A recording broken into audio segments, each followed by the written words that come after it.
Hey everyone, welcome to another very high production episode of Glamour Panic Capital. Today we're going to be talking about sort of work-life balance, which is quite pertinent considering I haven't posted in sort of 2 months now, almost now, but we're trying. We're just a little bit underwater right now, but that's fine. These things happen. Just life gets in the way and work gets in the way as well, which is fine. So on the topic of work-life balance, so in terms of my experience, I started out at audit, as most people know, who follow the channel, and then moved into a corporate finance type role. So not what I would call or classify as bulge bracket investment banking. So it's a much more of a mix of sort of mid-market deals, and a lot of our clients are in that sort of private equity space, and that's the sort of enterprise value that they play in, sort of anywhere up from even $2 million to $200 million, which is probably the sweet spot there in the deal size that I typically work on. That's not to say that there's been deals that are much larger, but that's just in terms of the frequency and volume, it definitely sits more in that sort of call it probably the average is probably sort of that 60 to $80 million Australian enterprise value range. So that's sort of where I sit there. So gives you a good indication as to how busy it can get, and all things are relative. But in terms of my experience at my current place, I've been here probably about 6 years, coming up to 6 years now, and I'm getting pretty senior right now. But the hours very much fluctuate, and that really is very different to the audit environment that you sort of start out in, which is very much more of sort of like a steady burn that you have. You have a pretty good line of sight and visibility in terms of deadlines and things like that. You'll have like your audit year ends and all that, and there's a lot of planning and procedures and things that go into that are much more known, much more of a known quantity. Call it even sort of 4 to 6 months out, really. So in and of that, you can plan around that.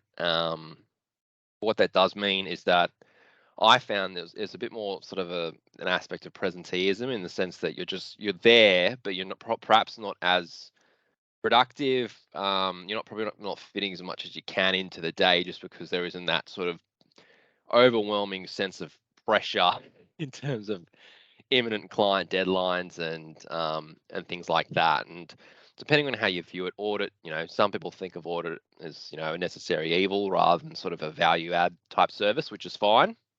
It's a different it's a different industry, obviously, to consulting and corporate finance, and the thing that I've found really is that in a corporate finance environment, things can change very quickly. You can have, one or two deals come in, very fast and require really quick turnarounds. And that means you might be working sort of, upwards of sort of 60, 70 hours a week, which is fine, but it really depends. It's very hard to give a sort of blanket answer as to the industry. In general, the industry is bad. It's notoriously bad for hours, but and in of that, you get compensated well. So people generally get paid well, notwithstanding I think the macro pressures that are going around right now in terms of broader headwinds and issues facing sort of the investment banking industry right now at the sort of top end of town.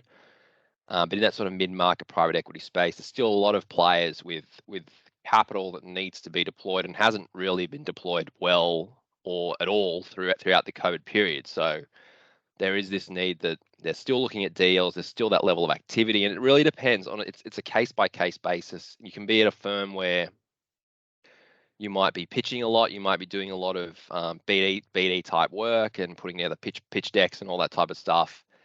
And you might be working sort of 45 hours a week, which is pretty standard.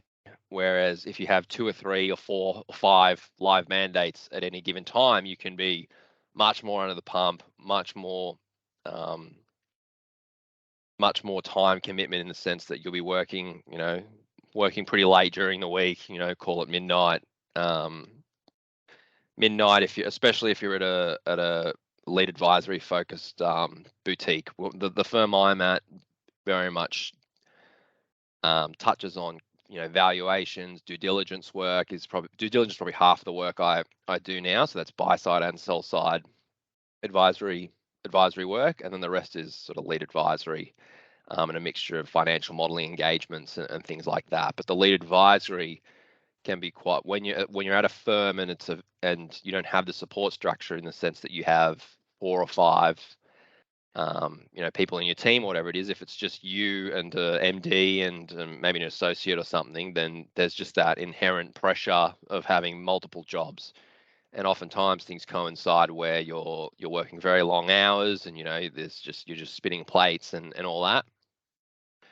But the idea is that you get compensated well for that, and that's the overarching idea, is that you're effectively getting paid for your time, your intelligence, your acumen, and your ability to function under pressure with limited sleep and often under high stress environments. So it's the accumulation of that that really gets to people. I've found is that a lot of my friends who haven't been able to sort of last too long, and when I say that, I don't mean in the sense that they couldn't last. I mean it more like they just went in a different career paths, because obviously other things like health and wanting a good social life or work-life balance, or maybe you might have a partner or trying to start a family, whatever it might be, that element to it really plays into it, in that you might not view it as sustainable, and a lot of people don't view it as sustainable, which is fine. And it's the people who last and are commercial and really like that sort of fast-paced environment where you're under the gun 24/7 sometimes,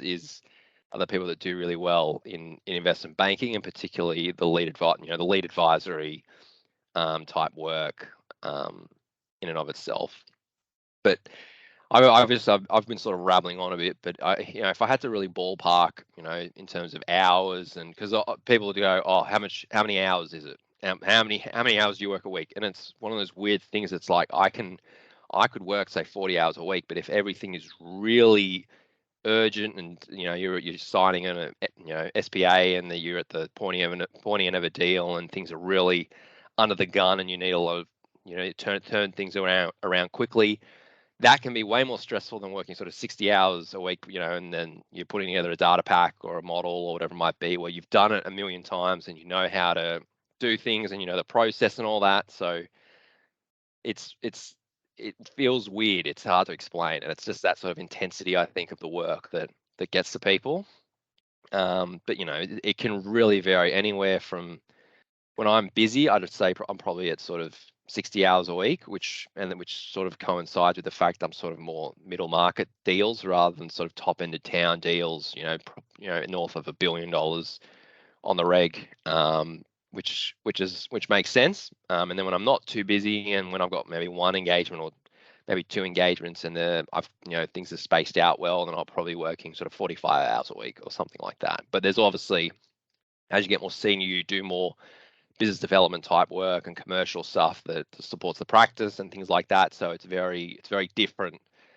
As you get more senior, the idea is that you're meant to get leverage out of your team, and that's I would probably liken the environment that I work into more of like a Big Four practice, in the sense that where it's more discipline orientated in terms of like valuations, due diligence, lead advisory work, but compared to an investment bank, which will generally not do the more legal orientated valuation work. They'll be much more focused on just the lead advisory mandates and taking clients to market, and prospecting and finding buyers and all that type of work that sits in investment banking, and their hours can be much more onerous. So that would probably be an average a week, would probably be sort of that 60 to 70, even 80 hours a week mark, depending on how many engagements are going on and how busy they are.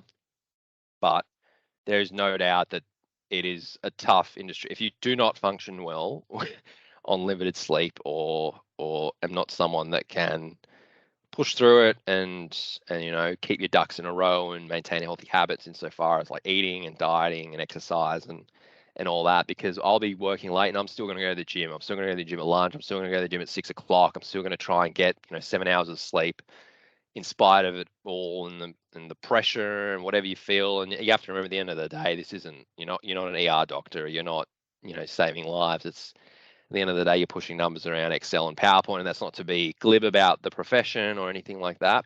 But it's just sometimes people put too much pressure on themselves and they burn themselves out when really they shouldn't. that's probably a roundabout, and I sort of talked around a bit, but I hope people, got something from that at least. I'll be doing a lot more.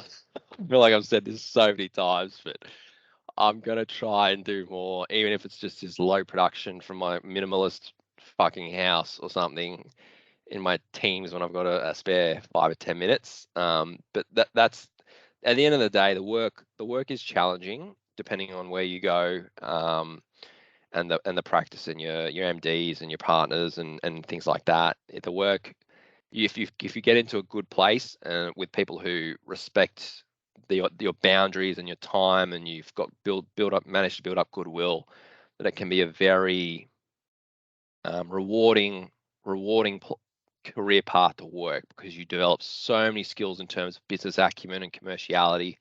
And then if you want to start your own business, you want to do your own thing, or you want to go into a different area, then it's because you work so many hours as well, as that you manage to fit 2 years worth of experience into 1 year sometimes. And there are pros and cons to that, as I'm sure most of you are aware. So a lot of people who work in the profession are very, very very high aptitude and very intelligent, and very commercial, and have a good skill set that translates into any sort of area of business that you want to go in down the line. So it's in demand.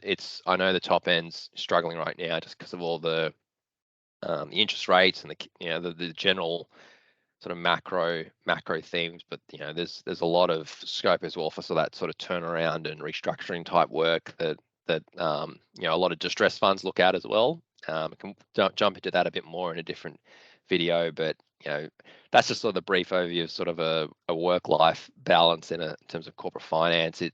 It's up and down. It's much more up and down than audit, which is a steady state, and it's the intensity that I think gets people in terms of being able to deal with the pressure and the tight turnaround and all the things like that. So hope someone got something from that. Thanks, guys. Bye.